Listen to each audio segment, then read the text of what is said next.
और रामायण को कल काल्पनिक रामायण कहा था उन्होंने। ये झूठ का लिखा हुआ है, ये उनका कहा हुआ है जो मैं कर रहा हूँ, नहीं कर रहा।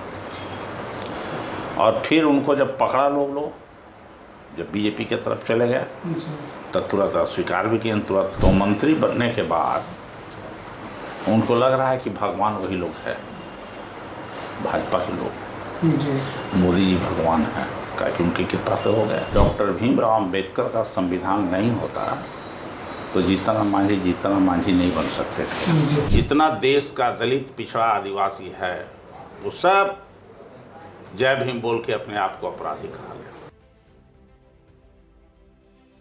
सर, बीजेपी के एक नेता हैं नागमणि तिवारी, वो बोल रहे हैं कि जितने भी जय भीम बोलते हैं वो क्रिमिनल है। सर, इसको आप कैसे देखते हैं?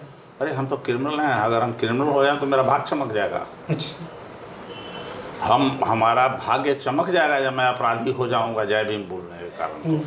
और हम चाहते हैं कि जितना देश का दलित, पिछड़ा, आदिवासी है वो सब जय भीम बोल के अपने आप को अपराधी कहा गया। यानी आपराधिक बनने के लिए तैयार हैं बट जय भीम छोड़ने के लिए तैयार नहीं है। फिर छोड़ने के लिए नहीं, ठीक है। अरे जिसको डर लग रहा है जी, तो जय भीम सुन करके लोगों को बहुत आजकल लूज मोशन शुरू हो जाता है, इसलिए ही बोल रहा है अपराधी। जी। आरजेडी की ही एक नेता है, वो बोल रहे हैं कि जो जय मोदी, जय भाजपा और जय गोडसे बोलते हैं वो अगर जय भीम बोलने पर वो अगर हम लोग को क्रिमिनल बोल रहे हैं तो वो आतंकवादी हैं। इसको कैसे आप देखते हैं?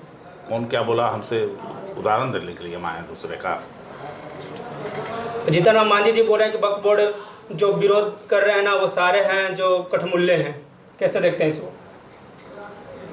आदरणीय जीतन राम मांझी जी का मैं बहुत सम्मान करता हूँ, बुजुर्ग नेता हैं जी।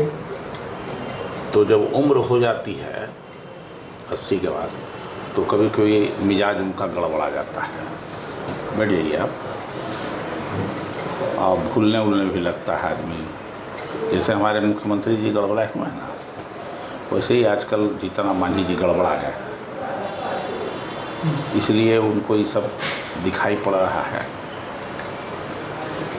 एक समय था या आज भी है, अगर डॉक्टर भीमराव अंबेडकर का संविधान नहीं होता तो जीतन राम मांझी नहीं बन सकते थे। सर, ये उसी संविधान के कारण जीतन राम मांझी को पढ़ने लिखने का मौका मिला, बीए पास किए, आरक्षण से नौकरी प्राप्त किए। यह सब उनको प्राप्त हुआ है संविधान के कारण। और जिस संविधान ने उनको ये अधिकार किया पूरे परिवार को उनके, लेकिन अब तो थोड़ा सा कहे ना कि गड़बड़ा गए हैं उम्र के अनुसार, वो गड़बड़ा गए हैं उम्र के अनुसार। और अभी जो हैं कुछ ही साल पहले मंत्री जब नहीं बने थे यहाँ, तो पटना में ही कई बार वो स्टेटमेंट दिए हैं, अभी भी है उनका, कि मनुवाद और ब्राह्मणवाद के खिलाफ, और रामायण को कल काल्पनिक रामायण कहा था उन्होंने। ये झूठ का लिखा हुआ है, ये उनका कहा हुआ है जो मैं कर रहा हूँ, नहीं कर रहा। और फिर उनको जब पकड़ा लोग जब बीजेपी की तरफ चले गए तब तुरंत अस्वीकार भी किए। तुरंत धोती खोल के भागे। आप बहुत सारे लोगों को बुला करके खाना खिलाए, कुछ दान दक्षिणा भी दिए, पैर भी धोए, उनका माफ़ी मांगे तो इनको लोग माफ़ किया। अभी देखा है कि उसी तरह के आचरण में वो लगे रहते हैं अभी,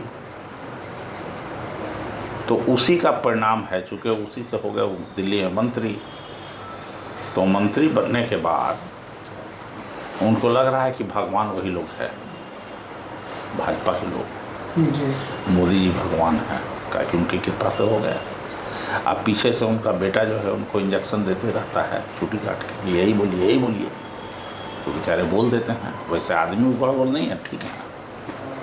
तहिया बिहार में मुख्यमंत्री जी को जैसे लोग घेर के बोलवाता है, वैसे उनको घेर के ही लोग बोलवा रहा है मालूम।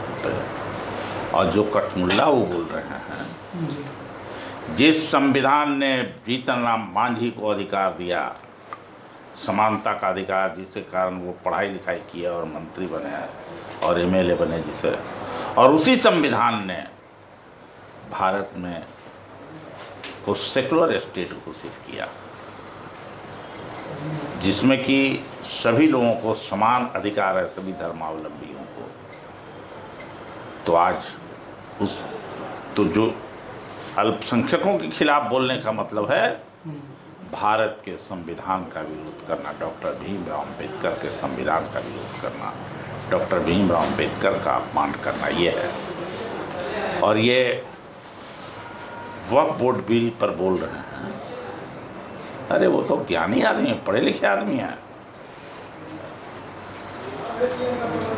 आज तक बोध गया टेम्पल में गैर हिंदू, गैर बुद्धिस्ट लोग हैं, उनको, गैर बुद्धिस्टों को भी स्थान दिला पाए क्या?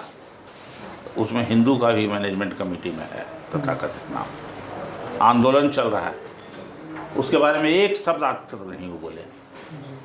बोलना चाहिए कि नहीं बोलना चाहिए? बोलना चाहिए, लेकिन आज तक नहीं बोले।